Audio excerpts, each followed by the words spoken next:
À 26 ans, il ne prononce quasiment plus un mot.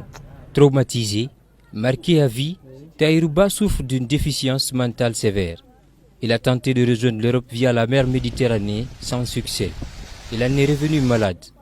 Son état de santé est devenu un cauchemar pour sa famille.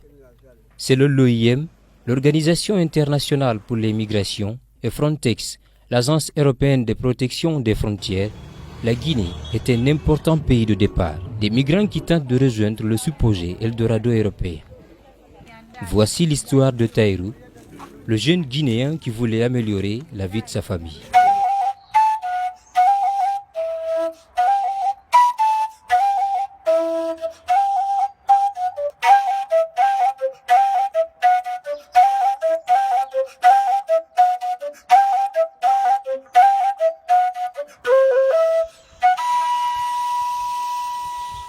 Nous sommes à Mamou, à 260 km au nord de la capitale guinéenne Conakry, une ville cosmopolite au carrefour des 4 régions naturelles de la Guinée.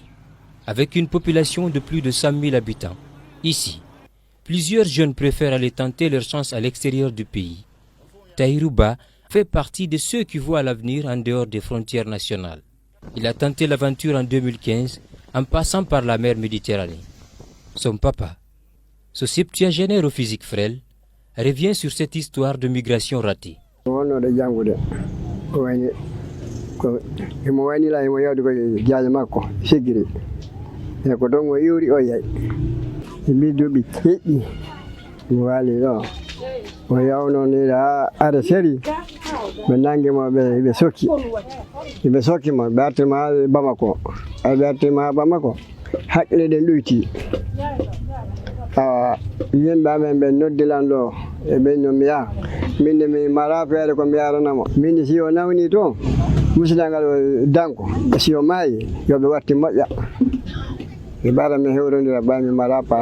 Il y a 7 ans, le jeune homme est parti de son Mamou natal vers le Maghreb, avec le ferme espoir de gagner l'Europe.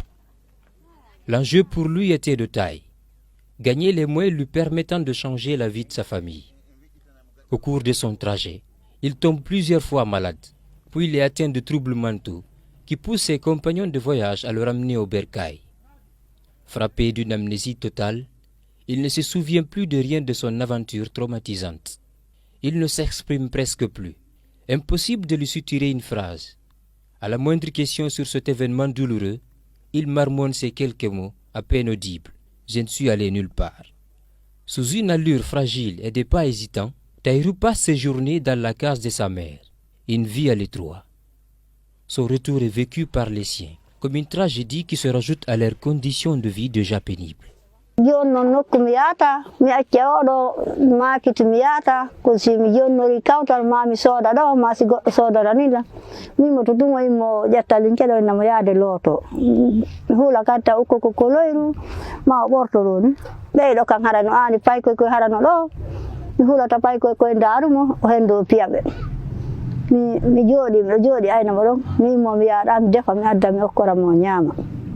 Sur les hauteurs du centre-ville de Mamou, s'étend le quartier abattoir 2 où émerge, comme un îlot de pauvreté extrême, ces 4 petites cases au milieu des maisons modernes.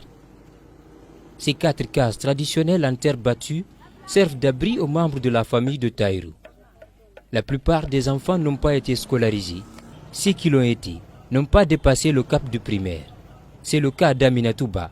Aujourd'hui devenue couturière, elle contribue au traitement de la maladie de son frère.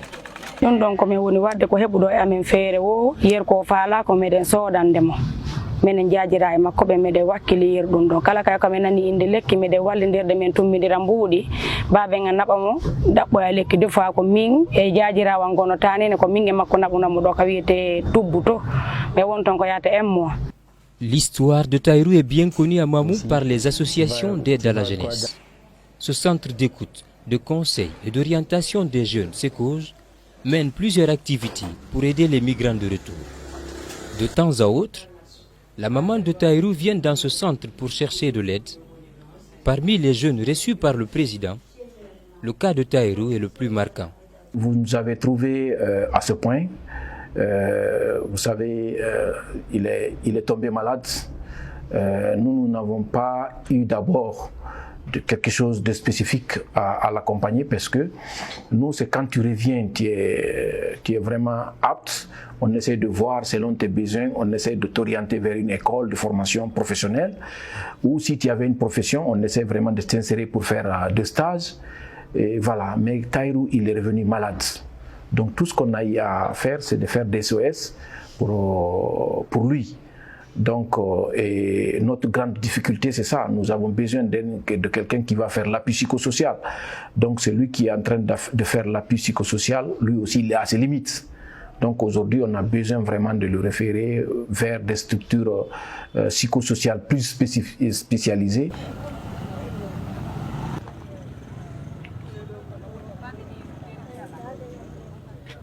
Dans l'épreuve, la mère de famille dont la force physique diminue peut compter sur le soutien de sa voisine Adama Diallo, son amie de longue date. Chaque matin, elle vient s'enquérir de l'état de santé de Tahirou. Cette dame, la soixantaine, témoigne de ce que vivent les bas au quotidien.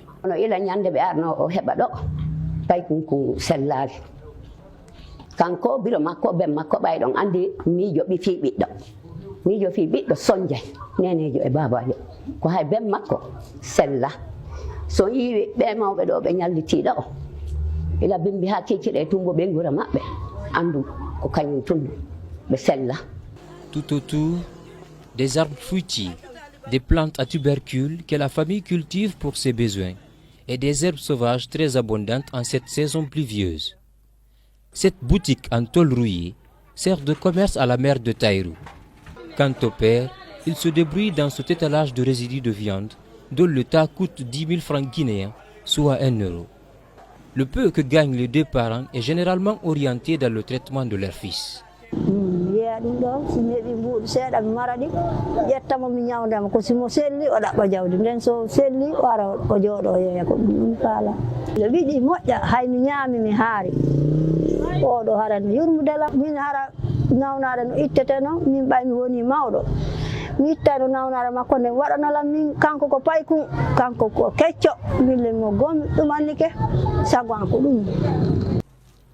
Pour la santé de son fils, Fatoumata Bintaba est plus que jamais engagée dans les traitements. Le passage dans différents hôpitaux de la région a été sans succès. Alors, la famille s'est tournée vers la médecine traditionnelle. Au moins une fois par semaine, la vieille et son mari le conduisent chez un guérisseur traditionnel dont la maison est toute proche.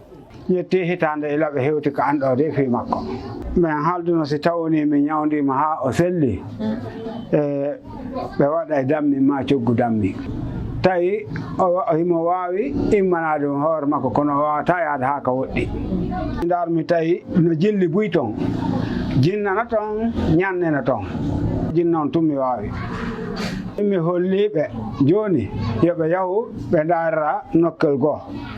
À Mamou, de nombreuses familles souffrent de l'échec du projet de migration d'un fils. Décès du migrant, retour forcé, maladie, les cas se multiplient.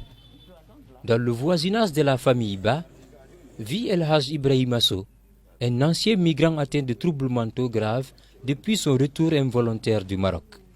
ko sokko komi yehi kon ham Maroc ɗon taylan falano heɓude ko ɓuri ɗum ɗon moƴƴude tay joni Allah arti kalilan ɗum ɗon hay ɗum ɗon wona way a falano ko heɓaki ɗum ɗon no juude ko wonki andi goɗɗo natamo haari surtout noon mo heɓali taw ko ɓuri ko moƴƴi kon ko wonanta kon ɓenna leyɗe porto no moƴƴi ko ɗum ɗo waɗiyama suɓɗi leyɗe porto num kono somo arti kaka ayi no wuyɓinaymo ga ko wandi tun mo tindike ko frontiére ara o yoɓali ɗon andi gardien soltano e mum ɓen ɗon ɓe piyay goɗɗo hara ɓe ala hulude andi si tuni ndin ɗuuɗi ko nder ɓandu kolli ɗin ga peɗali ɗin goɗɗum sakkay wara no muusi ɓuutina kolli ɗin ɗi ɓoyɗo. Abdelkarim Diallo est lui aussi revenu involontairement à Mamou après avoir vécu des durs moments en aventure. Dans sa ville natale, ici à Mamou, il a réussi à se frayer un chemin.